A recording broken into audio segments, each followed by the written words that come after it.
स्वागत है मेरे टिप्स चैनल से और बात करेंगे आज आप लोगों के साथ OneSource Specialty Pharma tank 18% on week Q3. What should investor do? In Q3, the company net loss witnessed to 88.7 crore as compared to 68.8 crore. Year on year, it is the revenue from operations to that 290.3 crore, down 26% YoY.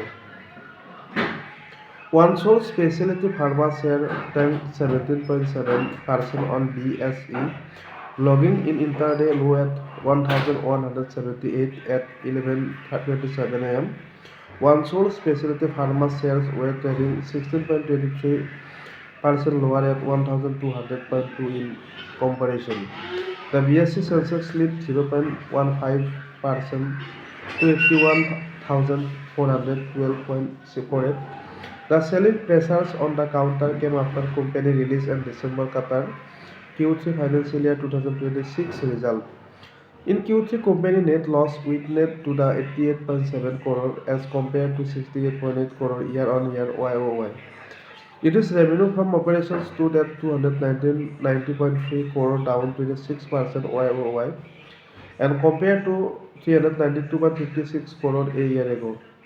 The earning before interest, tax, depreciation and amortization EBITDA stood at 17.3 crore, down 88% YoY due to the lower revenue in the quarter and largely fixed cost based, and according to the filing, EBITDA margins stood at 6% as compared to 36% a year ago. Sex details result here. JM Financial Institutional Security cut it is the rating to reduce from by decreasing the target price sharply to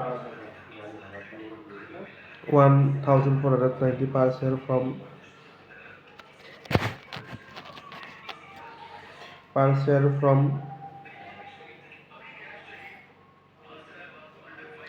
the brokerage flag with Q3 numbers for OneSource, with the revenue and EBITDA declining YoY, and the net loss reading in Q3 financial year 2025, while the weak quarter was expected due to the delay in the launch of generic. Some guilty in the Canada, the magnitude of losses surprise driven by higher fixed cost and the sequential decline in revenue after the company stopped taking the incremental master contract agreement. Thank you.